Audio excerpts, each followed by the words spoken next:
We've got some breaking news out of college football where Michigan head coach Jim Harbaugh could miss the first 4 games of the season. That's coming from multiple reports. Harbaugh facing potential penalties for making false statements to NCAA investigators who are looking into recruiting violations. Michigan's first 4 games this season are all at home. East Carolina, UNLV, Bowling Green, and Rutgers. Rutgers is a conference game. Taking a look at Harbaugh's attorney, putting out this statement this afternoon saying, quote, "We are continuing to work cooperatively with the NCAA staff on an enforcement matter. At this time, we are not allowed to comment on possible penalties or other aspects of the matter," end quote. I'm Tommy Tran. We'll be joined by Grace Remington in just a bit. The host of Late Kick, Josh Pate, joining us here. Josh, Big Ten Media Days just got a little more interesting here. What's your first reaction here with Big Blue potentially facing some sanctions and suspensions regarding to Jim Harbaugh? Tommy, my first thought was I wish we could have put this off for about 36 hours. It would have led to me being up there and not in whatever bunker I'm in right now. It's climate controlled, though, so I don't want anyone to worry. So this thing's been simmering for a little while.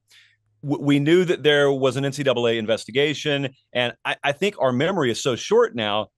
I think a lot of us had already just put that on the back burner, kind of like with the Tennessee thing, until the actual sanctions got handed down the other day.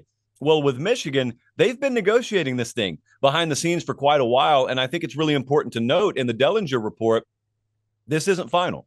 And so that'll go before the Committee on Infractions, and the way that works for most people who are unfamiliar, because you have a life to live, yeah, you get handed down the notice of allegations, there's the investigation, and then you go through the penalty phase, and the Committee on Infractions is ultimately the governing body that decides that. Well, if they do negotiate this thing down to 4 games, you see the schedule there. East Carolina, UNLV, Bowling Green, Rutgers. Michigan is a 3 to 4 touchdown favorite every game there, if not more, and that really is what the public cares about. But, like, what chance do they stand of losing games they otherwise would have won? This ultimately should not affect outcomes of those games. I think it's important to note offensive coordinator Sharon Moore allegedly also facing some kind of penalty here, and we have to assume that may be a suspension as well. So it's not just a Harbaugh thing. It's mainly a Harbaugh thing. Tommy, I don't expect this to impact them on the field in terms of a win becoming a loss.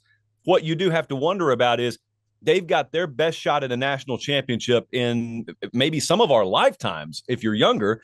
Does this impact that? That's what you have to wonder about. And that's where my follow-up goes, and it's great having you here to add context because, again, when they see 4 games, you look at the schedule, to your point, they're going to be favorites in all of them and some of them massively. This is a team that's been on the rise. This is now sort of a year 3 journey for them to get to the CFP and then to get further. Where were you at before this news and maybe after, when it's all said and done, when we find out what exactly is going to happen?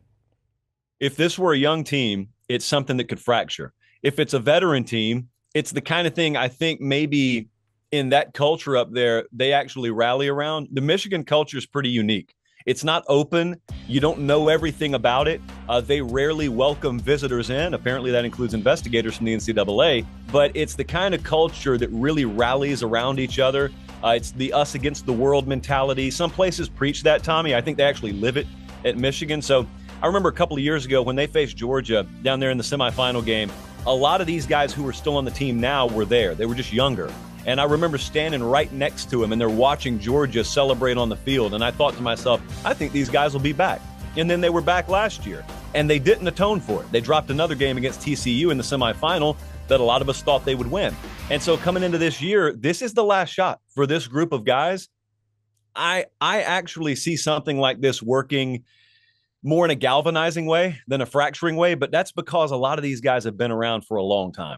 Lastly, before I let you go here, and again, this is just the latest example of the NCAA issuing potentially some sanctions, some suspensions.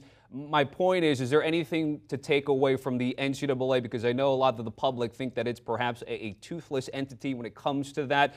Should we change your mind about anything happening right now in the game of college football? Not necessarily.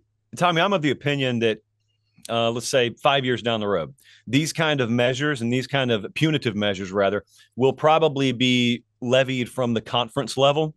And that we could do an hour on this. I think the sport will look a whole lot different. But as for now, I think you're seeing some of the last major sanctions handed down from the governing body we call the NCAA. And the reason, by the way, that people are so inclined to lie to that governing body is because they've never respected the process. And they also don't really respect the integrity of the result because it's been so inconsistent. I think down the road, lying to investigators will probably be a lot less common because you don't have fear that some ridiculous measure is going to be handed down that cripples the future of your organization for, in a lot of cases, things that happened well in the past. And unlike this, sometimes it doesn't even involve people who are there anymore.